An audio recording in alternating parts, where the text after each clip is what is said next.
네, 지금부터 엑스퍼트 세션 C를 시작하도록 하겠습니다. 세 명의 연사분들이 함께 하고 계십니다. 우선 워트 인텔리전스의 윤정호 대표님, 줌으로 저희와 함께 하고 계십니다. 다음으로 애니5의 장원준 이사님은 현장에 함께 저희와 함께 하고 계십니다. 마지막으로 윌리엄스 포엘의 데이비드 그라인저님은 녹화 영상으로 발표를 준비해 주셨습니다. 그럼 세션 시작하도록 하겠습니다. 우선 워트 인텔리전스의 윤정호 대표님 줌으로 발표를 한번 들어볼 텐데요. 이사님 준비되셨을까요? 네, 지금 윤정호 이사님은 워트 인텔리전스의 대표님으로 저희와 줌으로 함께 연결하고 계십니다. 네, 대표님 준비되셨을까요? 네, 준비됐습니다. 네, 그럼 발표 시작해 주십시오. 네, 안녕하십니까. 워트 인텔리전스 윤정호입니다. 네, 지금 혹시 화면이 아직 안 나오시는 것 같은데요. 잠시만 화면 공유하도록 하겠습니다.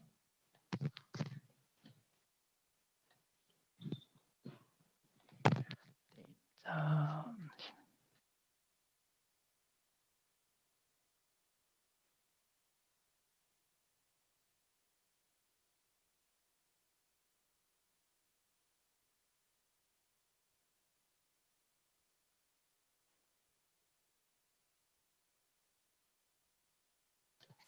네, 발표 주제는 이제 키워드 3.0에 적용된 AI 및 데이터 로봇, 우리 미래라는 주제로 발표 진행하도록 하겠습니다.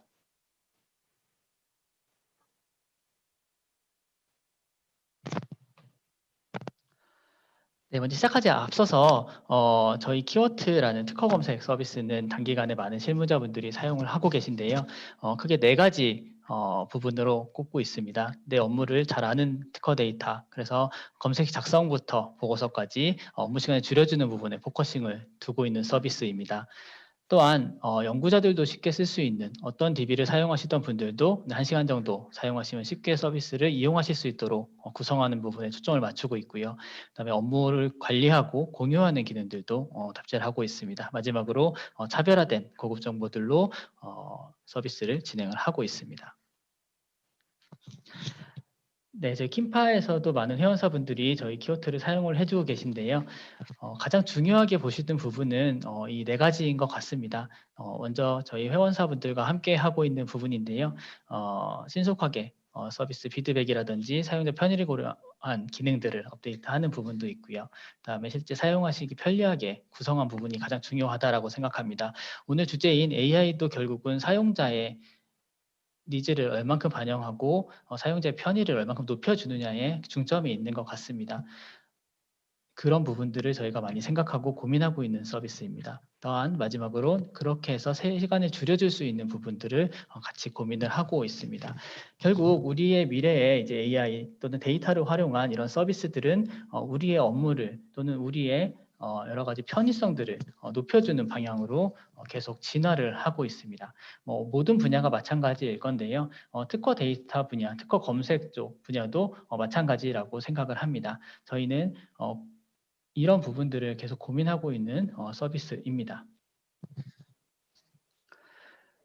사실 AI라고 하면은 요즘에 굉장히 많은 서비스들, 특허 분야뿐만 아니라 다른 분야에서도 적용이 되고 있는데요.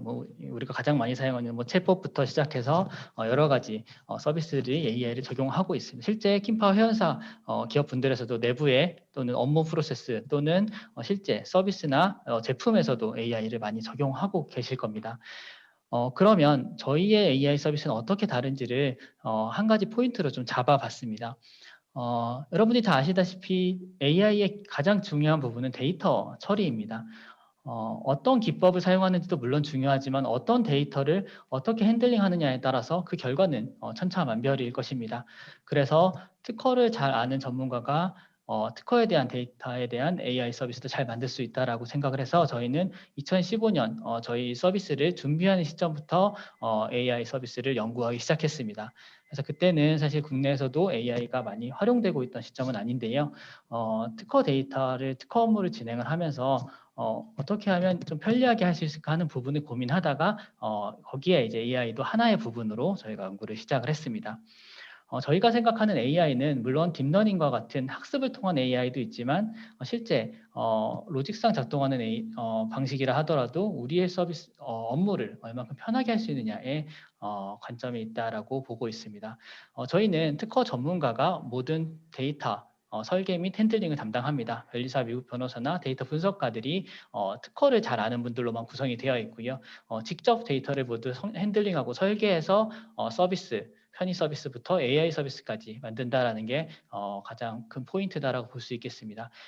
AI 연구진도 저희 특허 분야만 5년 이상 계속 연구를 같이 하고 있는 석박사 연구진들을 내부에서 보유하고 있고요. 그래서 저희 워트 인텔리전스의 키워드 서비스의 가장 큰 특징은 서비스의 설계부터 데이터의 설계, 개발, 그리고 운영까지 모든 서비스를 직접 다 운영하는 기술력과 노하우를 가지고 있다는 점입니다. 바로 이 부분이 여러분들이 말씀하시는 부분들, 페인 포인트라든지 불편한 포인트들을 잡아서 바로바로 드릴 수 있는 그런 요인이다라고 생각을 하고 있습니다. 또한 최근에는 특허 데이터뿐만 아니라 소송 데이터까지 국내에서 가장 많은 데이터들을 보유하고 있습니다. 결국 데이터의 힘이 AI를 만드는 기초라고 생각을 합니다. 저희는 5년 전부터 이렇게 정의를 했습니다. 진정한 AI 기술이란 AI의 자체, 그 기술력 자체를 보여주는 게 아니라 우리의 업무가 얼만큼 편해졌는지, 얼만큼 우리 업무를 도와주는지를 실제로 느낄 수 있어야 그게 바로 진정한 AI 또는 편의 서비스다라고 생각을 하는 기조를 가고 있고요. 5년 전부터 이러한 부분들 중심으로 모든 서비스를 개발해 나가고 있습니다. 결국은 AI 이런 데이터 부분은 IP 매니지먼트 전 주기에서 사용될 것입니다. 지금도 여러 프로세스 내에서 사용을 하고 계실 텐데요. 가장 첫 번째로는 연구개발 R&D 단계부터 특허를 출원하는 과정, 그리고 특허 명세서를 작성하고 특허가 등록되는 과정, 또한 이 특허권을 활용하거나 이제 소멸되는 과정, 뭐 분쟁부터 시작해서 특허를 관리하는 측면까지 모두 포함되어 있겠죠. 이런 전주기에서 이제 점점 더 데이터를 활용하는 부분, 데이터 통계라든지 그 통계 데이터 학습을 통한 AI 부분들이 활용을 될 텐데요. 저희가 한 2년 전쯤에 연구 개발했던 것 중에는 가장 IP 전주기에서 우리의 학습 데이터를 가지고 어떻게 매니지먼트를 할지를 맞춤형으로 구현해보자라는 그러한 부분들도 저희가 개발을 해본 경험이 있습니다. 우선 저희 서비스에 탑재되어 있는 부분을 조금 나열을 해봤는데요. 첫 번째로는 R&D 기술 개발 단계에서의 빅데이터 기반의 분석들, 발명 신고서 자동 작성부터 이런 보고서 작성까지 이루어지고 있고요. AI 유사 검색을 통해서 등록 가능성이라든지 무효 자료 검토, 그리고 특허 검색식 만드는 부분들이 가장 어렵잖아요. 그런 부분들을 자동 생성하는 부분. 또한 특허의 도면들을 인식하여 인용 문헌을 검토한다거나 전주기의 매니지먼트를 한다든지 이러한 전 과정에 있어서의 보고서라든지 리포트 또는 우리 동료들과 공유할 수 있는 자료들을 생성하거나 만드는 것들도 이 주기 안에 포함이 되어 있습니다. 특허를 통계 기반으로 평가한다든지 분쟁 정보를 기반으로 해서 비즈니스 마켓을 검토한다든지 하는 방향들도 점차 확대될 수 있는 방향이라고 생각을 하고 있습니다. 첫 번째 저희가 데이터 분석 부분을 한번 정리를 해봤습니다. 저희는 이제 키워드 또는 특허 데이터를 활용해서 여러 가지 모델링 기술들을 선보이고 있는데요. 새로운 인사이트를 발굴하는 부분이 사실 가장 어려운 부분이고 가장 고민하시는 부분일 겁니다. 물론 굉장히 어려운 분야이긴 하나 특허 데이터에서도 그러한 정보들을 얼마든지 뽑아낼 수 있다라고 생각을 하고요. 저희는 기존에 굉장히 좋은 특허 분석 방법론들이 많이 있지만 저희 대량의 특허를 처리할 수 있는 저희 IP 빅데이터 팀을 활용한 이러한 LDA를 비롯한 여러 가지 토픽 모델링 기술들로 인사이트를 발굴하고 있습니다. 이러한 인사이트를 발굴하는 것의 가장 큰 특징은 실제 데이터를 핸들링해서 그 데이터를 가지고 우리가 예상하지 못한 결과를 뽑아내는 것입니다. 보통 저는 특허 분석을 할 때 또는 특허 데이터를 정리할 때 한 10년 정도 업무를 하면서 조금 좀 불편했던 부분이라면 조금 더 아쉬웠던 부분은 내가 원하는 가설과 어떠한 내용들을 정해놓고 분석을 시작한다는 점입니다. 어느 정도의 정보를 가지고 분석을 하게 되는데요. 물론 그 기술과 그 경쟁사라든지 어떤 내용들이나 트렌드들을 잘 알고 분석에 임하는 것도 물론 장점이 될 수 있겠지만 오히려 그런 것들을 모른다 하더라도 데이터를 통해서 뽑아놓은 결과들을 보면은 또 완전히 새로운 결과를 얻을 수 있습니다. 저는 그렇게 생각합니다. 우선 우리가 알고 있는 정보를 가지고 볼 수 있는 인사이트와 우리가 모르는 과정에서 또 발굴한 인사이트 전혀 다르다라고 생각을 하고 있고요. 그런 관점에서 저희가 선보이고 있는 이러한 IP 빅데이터 분석 서비스들이 좀 의미가 있다라고 생각을 하고 있습니다. 뭐 가장 간단하게는 이렇게 통계 분석들도 해볼 수 있겠죠. 네, 이번에 저희가 출시한 키워트 3.0을 말씀드리겠습니다. 일단 데이터 커버리지 부분이 저희는 중요하다고 봤어요. 우리가 가지고 있는 정보 내에서 우리는 분석을 수행을 하게 됩니다. 뭐 특허 데이터든 뭐 소송 데이터든 시장 데이터든 우리가 가지고 있는 정보로 분석을 하게 되는데요. 가지고 있는 정보가 많을수록 그 정보를 잘만 핸들링한다면 좋은 결과를 만들어낼 수 있다라고 봤습니다. 그래서 특허를 검색하는 부분, 분석하는 부분에서도 분명히 강점이 있겠지만 이를 이용한 서비스들로 확장할 수 있도록 저희가 데이터 커버리지를 대폭 확대했습니다. 그래서 국내에서 가장 넓은 15개국의 풀텍스트 서비스를 제공을 하고요. 단순 풀텍스트뿐만 아니라 전체 도면이라든지 PDF 그리고 법적 상태들도 15개국 전부 다 활용을 할 수 있겠습니다. 그래서 예를 들면 뭐 프랑스나 대만이라던가 영국과 이탈리아의 FTO 분석, 액티브 특허들만 분석한다든지 아니면 이들 주요 우리 비즈니스 국가들이 도대체 어디 있는지를 확인한다든지를 특허 데이터랑 소송 데이터를 같이 이용해서 운영할 수 있게 되었습니다. 앞선 데이터 분석에도 굉장히 유용하게 활용이 될 수 있을 거라고 생각을 하고 있습니다. 우리가 많이 보는 정보는 물론 특허 건수로 보면은 5개국이겠죠. IP5를 들 수 있는데요. 그 외에 러시아나 영국 그리고 캐나다, 호주 등도 상당히 많은 특허를 보유하고 있습니다. 우리나라 못지않게 특허 건수가 있는데요. 이 특허들 중에 자국 특허 비율이 상당히 높습니다. 이런 특허들도 우리가 분석을 할 수 있도록 서비스를 제공하고 있습니다. 두 번째는 검색식 X 부분입니다. 검색식을 작성하는 부분은 사실 굉장히 어려운 부분입니다. 사실 연구자들부터 접근하기 어렵고요. 우리 전문가들도 시간이 많이 소요되는 부분입니다. 그래서 많이 고민을 했는데요. 어떻게 하면 우리가 사용했던 입력 같은 검색식과 비슷한 검색식을 자동으로 만들어주고 도와줄 것이냐 하는 부분입니다. 우선 특허 검색 엔진은 특허 데이터를 보유하고 있죠. 우리가 검색하는 대상, 정답은 이미 검색 엔진에 들어 있습니다.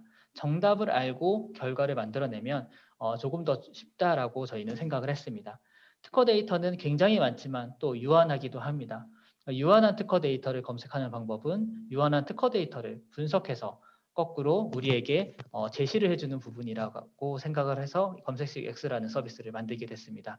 어렵지 않습니다. 우리가 생각하는 키워드들, 보통 우리가 포털 사이트에 엔드 정도 또는 OR 정도 검색을 하게 되잖아요. 뭐 어디 맛집이라든지 아니면 어떤 기술 이렇게 검색을 하게 되는데 그렇게 우리가 핵심으로 생각하는 단어들을 뽑아내게 됩니다. 그 단어들만 엔드나 또는 OR 조건으로 입력해 주시면 나머지 뭐 ADJ부터 필드까지 내가 원하는 검색식을 자동으로 만들어주는 서비스를 게시했습니다. 그래서 이런 서비스를 쭉 하게 되면은 이제 전문가들도 검색식을 처음부터 만드시는 게 아니라 만들어진 검색식을 갖고 이용할 수가 있겠고요. 우리 사용자, 연구자들도 쉽게 특허 검색에 접근할 수 있겠다라고 생각이 됩니다. 저는 이제 저희 처음에 특허 업무 시작하기 전에는 이 검색식 만드는 방법을 사실 배운 적이 없어요. 그래서 그냥 아름아름 찾아서 이렇게 만들어 봤는데요. 어려웠던 점은 내가 작성한 검색식이 과연 맞는지, 빼먹은 단어는 없는지, 내가 작성한 가로, ADJ 이런 게 도대체 맞게 쓰고 있는 건지, 이게 가장 최적인 건지, 사실 비교하고 검토할 수는 없습니다. 그래서 이런 부분이 가장 어려웠었고요. 그래서 누가 검색을 잘하는데 못하느냐, 사실 이런 부분들을 우리가 어느 정도 파악할 수 있도록 이런 검색식 X를 활용하실 수 있겠습니다. 또한 이제 저희가 금년 4월에 선보였던 도면 스마트뷰 키렌즈라는 서비스인데요. 여기서도 저희의 분석 부분들이 굉장히 많이 들어갔습니다. 특허 전문가가 아니면 사실 만들기 어려웠다라고 저는 생각을 하고 있는데요. 일단 뭐 이런 이미지를 디텍팅하는 기술은 그래도 우리가 딥러닝으로 쉽게 어느 정도 가능한 부분입니다. 근데 가장 어려웠던 부분은 과연 어떻게 하면은 우리 사용자들이 이러한 도면을 가지고 실제 업무에 활용할 수 있을까였습니다. 그래서 저는 생각을 했습니다. 도면이 많을 때 저는 여러 개 도면만 검토를 할 때 내가 원하는 도면에 있는 구성 요소만 있는 도면만 보고 싶었어요. 그래서 그런 부분들을 이렇게 검색으로 구현을 했고요. 그리고 도면과 연결되어 있는 데이터들을 부호의 설명에 있는 것만 가져오기엔 너무 적었어요. 그래서 명세서 전체를 봤습니다. 그래서 저희 내부의 변리사들이 한국 명세서, 일본 명세서, 미국 명세서, 과거부터 현재까지 전부 다 데이터 분석을 했고요. 거기서 각 패턴들을 발견했습니다. 그 패턴들에 따라서 상세 설명, 명세서 전체에서 도면을 뽑아낼 수 있는 기술을 적용을 했습니다. 그래서 이미 반년 넘게 서비스하고 있는데 굉장히 많은 분들이 이 부분으로 업무 시간 단축했다라는 내용을 많이 들었고요. 사실 특허 명세서를 볼 때 어쩔 수 없이 인쇄해야 됐던 부분이 이 도면 때문이었습니다. 이제 온라인으로 다 많이 보시고 전자문서화 됐는데요. 이러한 도면들을 볼 때는 어쩔 수 없이 인쇄를 했던 부분이 있습니다. 그런 부분들도 이 명세서와 도면 연동 부분으로 완전히 해결을 했습니다. 명세서 전체에 있는 도면들의 텍스트를 전부 인식하고요. 그 인식한 텍스트를 도면하고 연동하여 상호간에 왔다 갔다 하면서 작동을 하게 됩니다. 물론 데이터 인식이기 때문에 100% 완벽할 수는 없겠죠. 하지만 저희는 연동 기능을 같이 제공하기 때문에 해당 위치로 가시면 이게 실제 어떤 단어인지까지 바로바로 연동하면서 확인하실 수 있어서 업무 편의성이 굉장히 높아졌다라고 말씀을 많이 듣고 있습니다. 네 번째 포인트를 좀 말씀드리겠습니다. 네 번째 포인트는 IP 관리 부분인데요. 최근에 25기 국가출연연에서도 연구소들에서도 이러한 부분들로 특허를 관리하고 계신데요. 우리 기업들의 특허 관리 굉장히 어렵습니다. 특허 평가를 이용해서 관리하는 경우도 있고 우리 특허들 내부 시스템으로 관리하시는 경우도 있는데요. 저희 K웍에서는 이러한 부분들을 전부 다 검색하고 분석할 수 있도록 구성이 되어 있습니다. 내가 나눠놓은 기술 테마라든지 내가 중요하게 생각해놓은 특허들 우리 회사 특허들을 전체를 넣어놓으시면 실시간으로 자동으로 상태 정보나 패밀리 정보가 업데이트되고 해당 내용들을 가지고 원하는 형태로 리포트를 PPT나 워드 형태로 만드실 수가 있습니다. 그래서 오늘 시점에 우리 내부의 보유 특허 검색뿐만 아니라 보유 특허 중 우리가 태깅해 놓은 어떠한 기술 내용들에 대한 검색, 우리가 중요하다고 생각하는 특허들의 검색, 특허 평가 등급이 높은 특허들의 검색, 분쟁이 있는 특허들의 검색을 이 K역 안에서 모두 이뤄내실 수 있기 때문에 실제 업무 관리하시는데 굉장히 많이 편리해졌다라는 의견을 듣고 있고요. 실제로 연구자와 특허팀 간에도 이 K역 서비스를 활용을 하고 있습니다. 이렇게 키워트 3.0에서는 많은 편의 기능들이 업데이트가 됐습니다. 모든 서비스들은 데이터를 활용한 AI 모델링 기술을 주로 활용을 했습니다.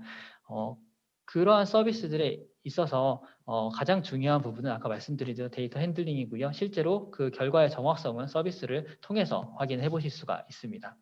그 외에 특허 데이터 평가를 통한 특허 등급 그리고 전 세계 소송 정보, 미국 소송 검색 등도 우리가 쉽게 검토할 수 있도록 제공하고 있습니다. 가장 또 호평을 받는 부분들, 많이 사용하시는 부분들이 자유 양식 보고서인데요. 이 부분은 물론 AI는 아닙니다. 하지만 여러분들이 원하시는 보고서나 리포트를 즉각적으로 만드실 수 있다는 점에서 실제 업무 활용도를 가장 높인 서비스다라고 평가를 저희 내부대로 하고 있고요. 실제 고객분들이 가장 많이 말씀해 주시는 부분입니다. 그래서 실제로 이 키움폼 같은 경우에는 원래 처음에는 선행조사 보고서라든지 아니면 우리 유지 리스트 만드는데 많이 사용했는데요. 그걸 응용해서 발명 평가서라든지 내부 보유 리스트 보고 또는 기타 회의 주간 발표 자료라든지 아니면은 우리 경쟁사 특허 분석 자료, 다 기타 등등 우리가 원하는 모든 리포트를 만드실 때 이 키폼을 사용하시면 지금 쓰시는 양식 그대로 워드나 PPT에서 지원하는 모든 스타일 스펙을 제공하고 있습니다. 그래서 우리가 저는 이렇게 생각하는데요. 5번 이상 카피 앤 페이스트를 하실 거면 얘를 만들어라 라고 말씀을 드립니다. 이걸 한번 만들어서 올려놓으시면 카피 앤 페이스트 한 시간은 거의 없어지게 됩니다. 그래서 꼭 사용해 보셨으면 좋겠고요. 특허 동향을 파악하는 그래프 엔진 부분들도 계속 업데이트를 하고 있습니다. 또한 가장 중요하게 생각하시는 부분이 또 번역 부분인데요. AI 번역이 탑재되어 있습니다. 최초로 중국어, 영어, 일어 부분에서 번역 시스템을 탑재를 했고요. 특허 데이터만 학습했기 때문에 구글이나 기타 여러 기술 분야를 학습한 또는 분야들을 학습한 단어와 다르게 실제로 우리가 사용하는 우리만의 특허 언어들로 표현을 하고 있습니다. 또 자연스럽게 표현하고 있기 때문에 기존의 특허 문서 보시던 분들이면은 누구나 쉽게 읽을 수 있는 형태로 AI 번역을 제공이 하고 있고요. 가장 높은 품질로 현재 제공이 되고 있습니다. 마지막으로 아까 데이터 분석 부분 제가 좀 말씀드렸는데요. 그 데이터 분석 부분을 약간 시각화할 수 있는 포인트를 한번 좀 보여드리도록 하겠습니다. 화면을 전환해서 보여드리도록 하겠습니다. 네, 혹시 네, 화면이 잘 보이시나요? 이 화면 같은 경우에는 이제 특허 데이터로 분석하는 그래프들인데요. 우리 데이터 시각화 부분이 굉장히 많습니다. 이러한 데이터들을 활용해서 어떤 연도별로 변해가는 우리의 출원 동향이라든지 경쟁사 동향들을 확인한다든지 아니면 출원인 간의 어떠한 그 포션을 확인하는 그래프들 또한 소송이라든지 분석 내용들을 국가별로 판단을 하는 부분들 그리고 매트리스 형태를 이용하실 수 있겠죠. 매트리스 형태를 통해서 어떤 영역에서 우리가 강한지 또는 약한지 분쟁이 많이 발생하는 비즈니스 국가는 어딘지를 즉시 확인할 수 있는 지표로도 활용을 하실 수가 있습니다. 또한 기술 분야별, 출원인별 기술 분야 동향 분석도 함께 이어질 수가 있는데요. 이렇게 특허 데이터 분석이 잠시 보이지 않아서 다시 한번 공유를 저희가 드리도록 하겠습니다. 네, 조금 전에 그래프가 잘 보이지 않았습니다, 대표님. 네네. 네, 다시 한 번만 잘 설명드리도록 네네네. 하겠습니다. 네, 화면 보이시죠? 네. 네, 이제 잘 실 보입니다. 네. 데이터 분석 같은 경우에는 이렇게 여러 가지 형태로 이루어질 수가 있는데요. 출원인 국적이라든지 연도별 증감률 등을 통해서 데이터 분석을 이뤄내실 수 있고요. 예시적으로 몇 가지를 좀 보여드리겠습니다. 연도별로 이렇게 그래프의 현황들이 변해간다든지 아니면 연도별로 우리의 경쟁사들의 흐름이 어떻게 변해가는지를 한눈에 확인을 해보실 수가 있고요. 여러 지표들을 여기에 결합하여 분석해 볼 수도 있겠습니다. 또한 연도별 출원인 동향 분석이라든지 아니면은 어떤 소송 분석들도 같이 이런 그래프들을 통해서 이루어질 수가 있겠습니다.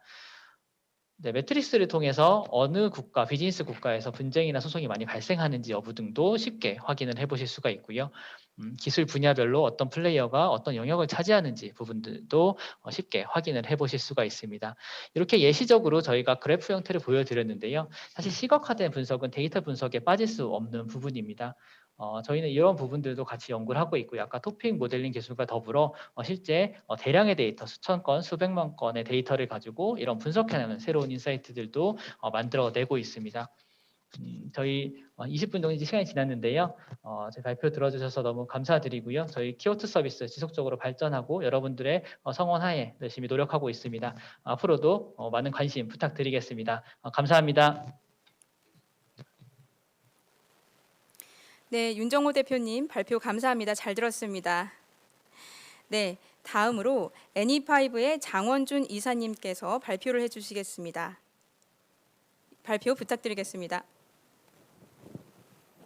안녕하십니까. 저는 애니5의 장원준 이사라고 합니다.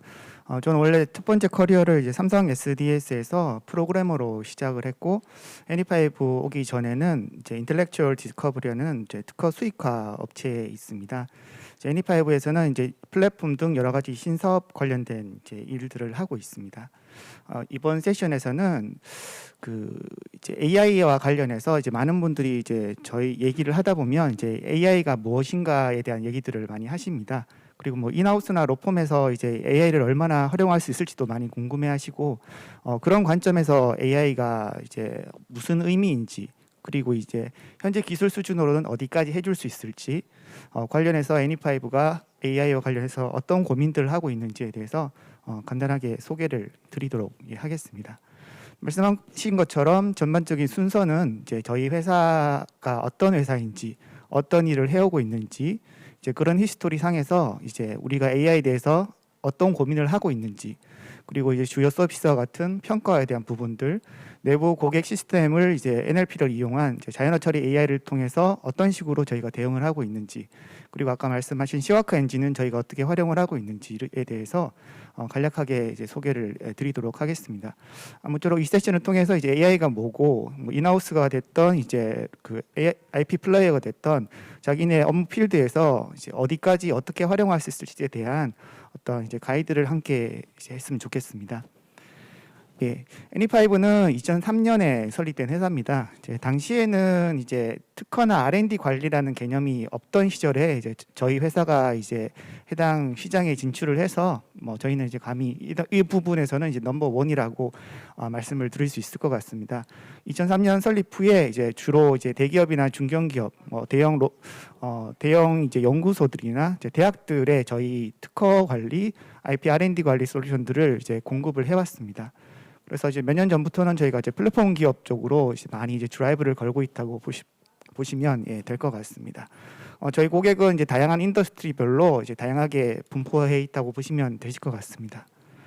말씀드린 것처럼 이제 저희가 하고 있는 일들은 전통적인 그 관리 솔루션 그리고 이제 클라우드를 베이스로 해서 다양한 오토 계열의 서비스들 그리고 이제 그런 것들을 위한 AI 관련된 이제 고민들을 하고 있다고 보시면 될 것 같습니다. 예, 다음으로 이제 본격적으로 이제 그 AI에 대한 얘기를 같이 좀 하면 좋을 것 같습니다. 그 제가 한 15년 전, 2000년 이제 중후반 정도에 그 이제 R&D 과제를 하나 한 게 있는데 그게 이제 R&D 분석을 위한 특허 분석 시스템이었습니다. 이제 10년 전 정도. 그 당시에는 이제 AI가 나오기 전이라 그때는 어떤 기술을 썼냐 하면 텍스트 마이닝 기술이라는 걸 썼습니다. 또 동일하게 이제 통계 베이스라고 보시면 되실 것 같고요. 그 당시에는 이제 정확도가 많이 떨어져 가지고 좀 적용에는 좀 한계가 있었던 것 같습니다. 그 말씀하신 것처럼 이제 그 드린 것처럼 AI라는 개념이 이제 처음 나온 거는 한 1960년 정도라고 보시면 될 것 같습니다. 뭐 소위 얘기하는 뭐 튜링 머신이라든지 여러 가지 개념들이 있었었는데 한 10년, 20년 전까지만 하더라도 이제 컴퓨터 사이언스 분야에서 가장 이제 답 없는 분야 중에 하나가 AI였습니다. 근데 이제 요즘에는 이제 AI 시대로 변하는 걸 보면서 이제 많이 이제 이쪽도 분야가 활발해진 것 같습니다. AI라는 건 결국에는 이제 기존의 수학을 이제 이용을 하고 결국에는 컴퓨터가 알아들을 수 있는 배열로 바꾸고 그것들을 통계 처리를 하거나 그 최적화를 위한 미분을 하고 이런 것들을 기반으로 돌아가는 거는 이제 옛날과 동일합니다.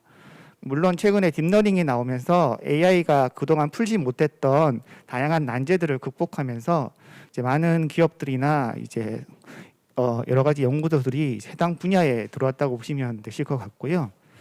이제 기본적으로는 이제 AI라고 하면 뭐 다양하게 접근을 할 수 있는데 보통은 이제 AI가 적용되는 분야가 이제 무엇이냐는 관점에서 보시면 조금 더 이해를 잘할 수 있을 것 같습니다. 크게는 이제 AI가 많이 적용되는 분야는 대표적으로는 이미지 쪽이 있으시고요. 그 다음에 이제 공정 최적화에 대한 부분이 있으시고, 그리고 요즘 많이 얘기하고 있는 이제 뭐 자연어 처리 쪽 부분이 크게는 있다고 보시면 되실 것 같으시고요. 그러니까 물론 이제 모든 필드에 대해서 결국에는 컴퓨터가 알아들을 수 있는 이진 행렬로 돌아간다는 건 이제 똑같습니다. 근데 이제 도메인이 좀 틀리기 때문에 적용 알고리즘이나 네트워크는 좀 다르다고 보시면 될 것 같고요. 이제 뭐 딥러닝 혁명이 일어나면서 대표적으로는 이제 이미지 쪽이 가장 기술이 머추어했다고 보시면 되고, 이쪽은 이제 이미 휴먼 에러를 넘어섰다고 할 만큼 다양한 이제 도메인에 적용을 하고 있습니다. 뭐 공정 같은 것도 이제 이미지로 처리를 하게 되고, 뭐 이미지 분류나 이런 것들은 이제 상당한 이제 그 경지에 있더라고 보시면 될 것 같고, 그 해당 분야 중에서 이제 가장 힘들었던 부분이 이제 자연어 처리 쪽이었습니다. 보통 이제 Natural Language Processing이라고 하는 자연어 처리 쪽은 옛날부터 시멘티 웨이빈이 텍스트 마이닝이나 하면서 이제 많은 시도들을 했었는데 이제 최근까지는 크게 답이 없다가 뭐 소위 말하는 이제 구글의 버튼이 GPT-3니 하는 이제 AI 빅 모델들이 나오면서 이제 많은 사람들이 이제 NLP 쪽도 이제 혁명이 일어났다고 얘기들을 많이 하고 있습니다. 특히 이제 영어 같은 경우는 상당히 정확도가 높아서 이제 많은 이제 필드에서 활용된다고 있다고 보시면 될 것 같습니다. 그러니까 저희 애니5도 이제 특허나 R&D 쪽을 많이 하다 보니까 저희도 이제 자연어 처리 쪽에 대한 분야에 대한 관심이 되게 많다고 보시면 되고, 이제 다음에 소개드릴 이제 내용들도 거기에 대한 부분 위주라고 보시면 될 것 같습니다. 예. 이제 저희가 하고 있고 고민하고 있는 부분들을 이제 AI 관점에서 이제 잠깐 소개를 드리겠습니다. 저희가 가지고 있는 다빈치 평가 서비스 같은 경우는 이제 기본적으로 스코어링 베이스의 서비스라고 보시면 될 것 같고요.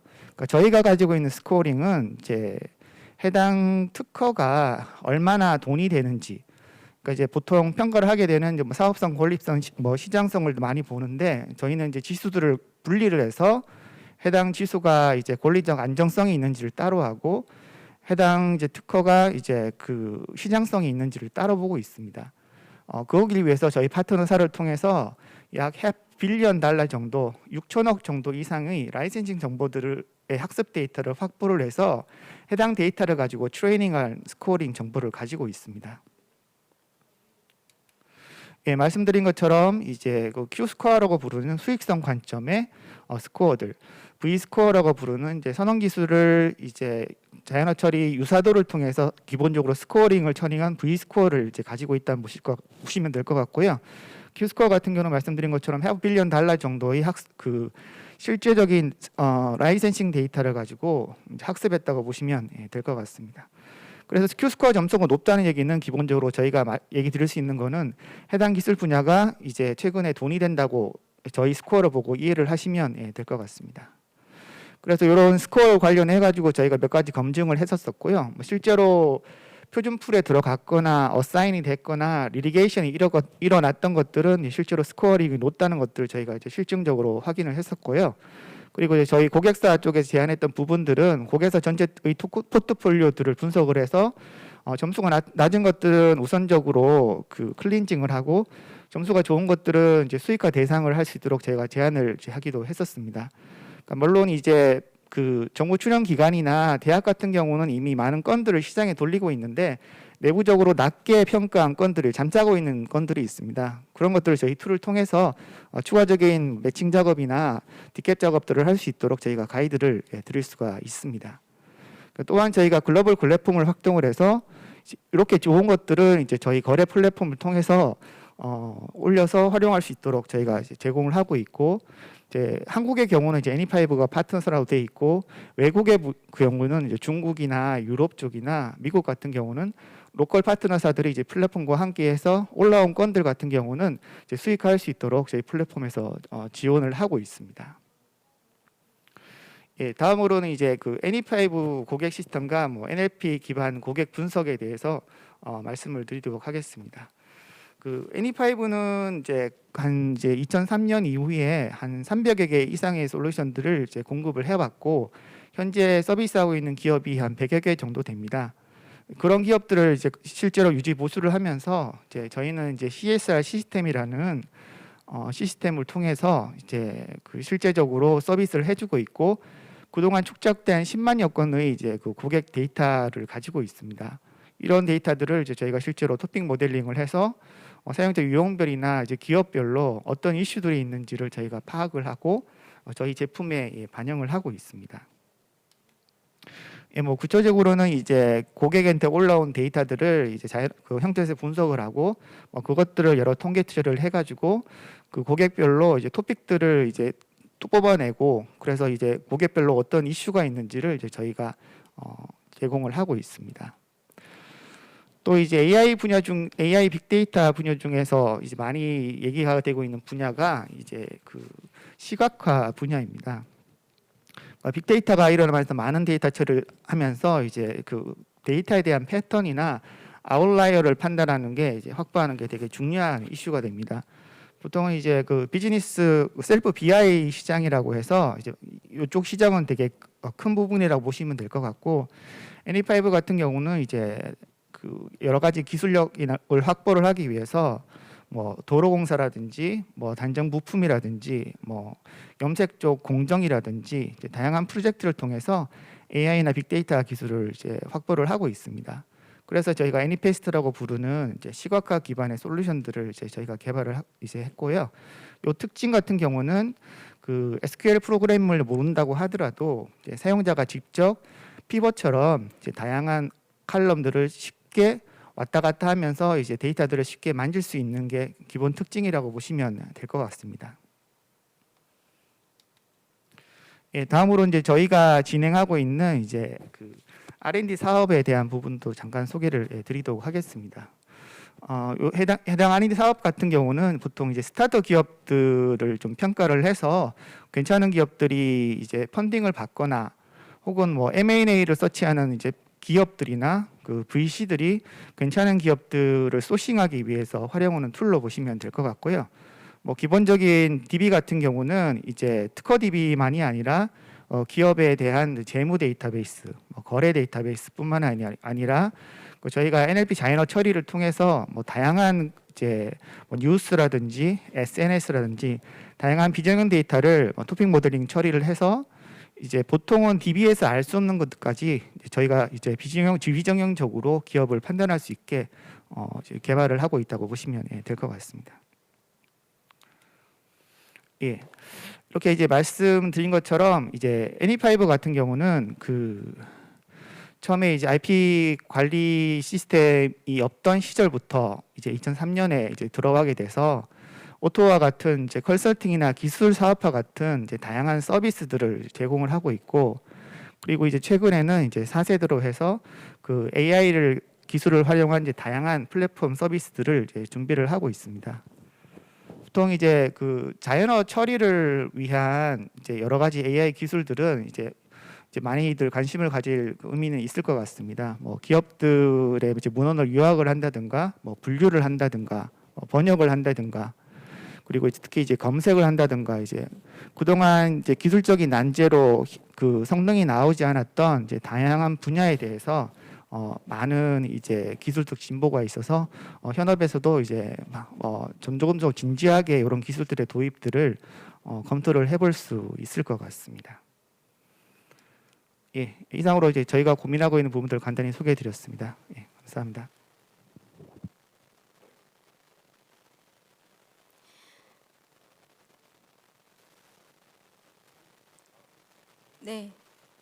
네, 장원준 이사님 발표 감사드립니다. 마지막으로 윌리엄스 포엘의 데이비드 그라인저님은 녹화 영상으로 발표를 준비해 주셨습니다. 영상 함께 보시죠. Good afternoon. I am David Granger. I am a European patent attorney at Williams Powell in the UK, and I want to talk to you this afternoon about how to keep costs down and avoid pitfalls at the European Patent Office. In particular, the kind of costs to avoid that I want to talk about include costs arising from claims fees, costs arising from difficulties relating to unsearched subject matter, costs arising from difficulties that can lead to lengthy examination, and costs that may arise from oral proceedings. Starting with claims fees. Claims fees are relatively high at the European Patent Office. Currently, claims fees are €245 for each claim over 15 and €610 for each claim over 50. However, where the European patent application is the result of the European regional phase entry of a PCT application, there is a 6-month period after entry into the European regional phase during which the claims may be amended, and it is the claims at the end of that period as amended on which the claims fees are calculated. So it is worth making full use of that period to amend the claims before the claims fees are due. And also, it is those claims that will then go forward to be the basis for the European search. As well as trying to ensure that there are as few claims as possible over 15, it is also worth making most efficient use of the claims that you are filing in order to minimize any wasted claims or unnecessary claims fees. One valuable way to do this is to ensure that you avoid multiple independent claims in any one category. The European Patent Office interpret claim categories relatively broadly, and generally speaking, the categories are product, process, apparatus, or use. The European Patent Office will usually raise an objection to multiple independent claims in any one of these categories, unless one of a few limited exceptions applies, and those exceptions are listed on the slide. They are if the claims relate to a plurality of interrelated products, different uses of a product or apparatus, or alternative solutions to a particular problem. If multiple independent claims in a particular category do not relate to one of those exceptions, the European Patent Office is likely to raise an objection and ask the applicant to select one of the independent claims in each category to be the subject of the search. The other independent claims in that category, and as a result their associated dependent claims, will be excluded from the search, and the European Patent Office will ask for them to be removed from the claim set in due course. Accordingly, those claims will effectively be wasted claims, as they will not be searched and they will need to be removed in due course. So there is considerable value in ensuring that there are not multiple independent claims in any one category unless those claims fall into one of the exceptions. Another way of making efficient use of the claims is to avoid multiple inventive concepts in the claims. The European Patent Office will search the invention first mentioned in the claims. For other inventions, the examiner will invite the applicant to pay additional search fees. Whether or not those additional search fees are paid, the application will in due course need to be limited to only one of the inventive concepts. Now, there may be particular reasons why you might want to have multiple inventive concepts searched. For example, you might want results on more than one inventive concept in order to decide which one to pursue in the application, or in order to gain an impression of the search results before committing to the greater expense of filing a divisional application. However, it's worth bearing in mind that doing so is using up claim space that will then need to be vacated when the application is limited to just one of those inventions.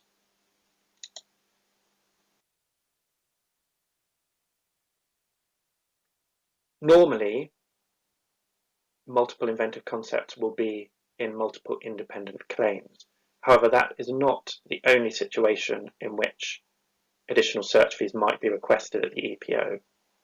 In some cases, the EPO can consider dependent claims to relate to different inventions. For example, if the examiner considers that an independent claim lacks novelty, the examiner may consider that it is not an invention and may then move into the dependent claims to decide how to focus the search. The examiner will search what they consider to be the invention first mentioned in the claims, which is likely to be an early dependent claim. Other dependent claims, which the examiner considers to be a different invention, will then be subject to an additional search fee if they are to be included in the search. The applicant will be invited to pay this additional search fee in the same way as if different independent claims related to different inventions. Now, if this additional search fee is not paid, it will not be possible to pay it later, and it will not be possible to switch to an unsearched claim later. In order to pursue that claim, it would be necessary to file a divisional application. It is therefore worth ensuring that important claims are placed high up in the claim set so that the initial search is most likely to encompass them, and you are less likely to be faced with the possibility of either paying an additional search fee or potentially filing a divisional application in order to pursue protection for valuable dependent claims. So the order of claims presented for the European search is very important. So to summarise the first section on arranging the claims for the European search. It is important to choose claims that relate to a single inventive concept unless, for the reasons discussed, you particularly want the option of extending the search to additional inventive concepts. It is important to ensure that there is only one independent claim in any one category unless an exception applies. It's worth ensuring that there are no more than 15 claims to avoid claims fees, and it is worth ensuring that the claims are in order of preference to make it most likely that valuable claims are included in the initial search. Moving on to later stages of the application, I've included a flowchart which shows the procedure, and this is based on a European application that is the European regional phase entry of a PCT application. It is, of course, possible to file a European application as a convention application 12 months after priority, in which case a very similar procedure would apply, although it would start at around box 3 in the flowchart. As you can see from the flowchart, the first stages of the procedure are relatively quick. There's a 6-month period for the voluntary amendments and claims fees, and about 6 months after that, you'll receive a European search report and opinion, which will provide a 6-month period for response. That may proceed then directly to allowance, or you may receive additional examination reports. Those additional examination reports may take longer. It could be 6 months to several years. If examination is unsuccessful, it is likely to result in oral proceedings.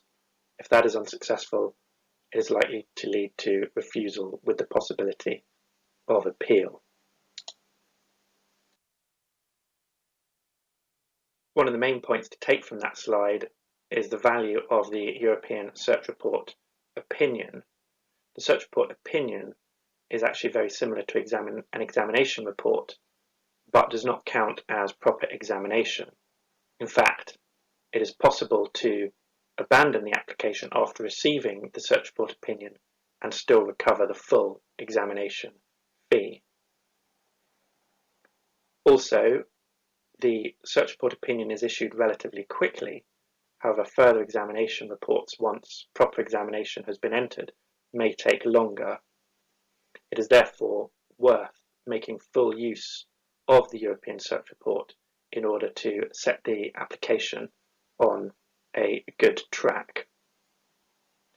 Of course, there are still options if the examination does become involved in lengthy examination, and there are schemes available at the European Patent Office to accelerate examination in certain circumstances. So it is still possible to proceed faster once examination proper has been entered, but it is still worth making good use of the Search Report opinion. One of the ways in which some applications can become involved in lengthy examination can be as a result of difficulties with added subject matter, which can make it difficult for the applicant to amend to the desired claim scope. It is therefore worth, when preparing applications that are likely to be pursued at the European Patent Office, to ensure firstly that PCT claims have multiple dependencies. This is to make it clear to European examiners that the features of the dependent claims can be used in combination and are not only disclosed separately. It is also worth ensuring that there is consistent terminology between the claims and the description. The European Patent Office applies what it refers to as the gold standard, requiring direct and unambiguous disclosure of any claim combinations in the application as originally filed. So if features are taken from the description in order to amend a claim, this can be more difficult if the terminology of the claims and the description differ. it is more likely that a European examiner will accept the direct and unambiguous disclosure of the combination where the terminology is consistent. Similarly, European examiners may be reluctant to allow combinations of features from different embodiments unless there is clear and unambiguous disclosure that those features can be combined. So it's worth, when preparing applications that will be pursued at the European Patent Office, to ensure that there is express disclosure of the combinations of features from different embodiments if it may be desirable to amend to such a combination in due course. Turning then to oral proceedings, I've discussed that obviously it would be best to avoid these if possible, but some applications will go to oral proceedings. So how do we minimize the costs if the applicant is actually summoned to oral proceedings? Well, the summons to oral proceedings will set a date for final written submissions, and this will usually be reasonably far in advance, usually at least 4 months, if not longer.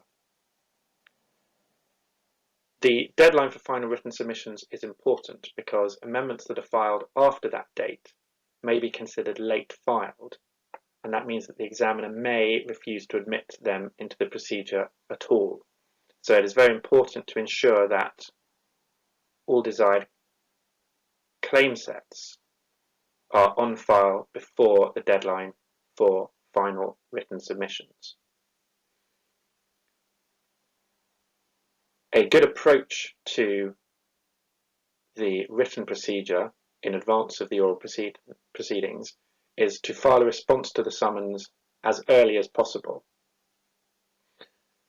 Examiners quite often would like to avoid the oral proceedings themselves. So if they receive a response to the summons in good time, in many cases they will consider that ahead of time and, if possible, pass the application to allowance and cancel the oral proceedings. But even if not, it can still provide useful feedback that further work needs to be done in order to overcome the examiner's objections, and hopefully this feedback will be in time to allow for further submissions to be made before that final deadline, after which they would be considered late filed. It is also worth, when responding before that final written submissions deadline, to ensure that not only the applicant's most preferred claim set is on file, but also that backup claim sets are also filed for the event that the examining division is not persuaded by the applicant's preferred set of claims. As I mentioned, amendments filed after that final written submissions date will be considered late filed and may not be admitted into the procedure. It is much more likely that they will be admitted into the procedure if they are filed before the deadline for written submissions, even if they are filed as a backup option rather than as the main claim request. Now, it still may not be possible to avoid the hearing if the objections haven't been overcome to the examiner's satisfaction as a result of the written procedure, and it may still be necessary to attend the hearing. However, from at least for the majority of next year, it is likely that it will be normal to hold video conferences for these oral proceedings as a result of the global pandemic. However, it is quite possible that this will become normal going forward, and the use of video conference rather than attending in person may at least reduce some of the cost of attending the hearing itself. So to summarise, when preparing an application which is likely to be pursued at the European Patent Office, it is worth ensuring that there are clear combinations of features disclosed, including having multiple dependencies in the original claim set. When entering the European regional phase, it's important to choose carefully the claims that will be presented for the European search to ensure that no unnecessary claims fees are incurred, to ensure that best and most efficient use is made of the claims that are actually filed, and to maximise the likelihood that the valuable claims are included in the European search. It is also worth making full use of the European search opinion to set the application on the right track from an early stage. And if the application does end up in a situation where the applicant is summoned to oral proceedings, responding early to the summons to try and get that resolved without the need for the actual hearing. I hope this has been useful. Thank you very much for your attention. 네, 이것으로 오늘의 엑스퍼트 세션 C를 마치도록 하겠습니다.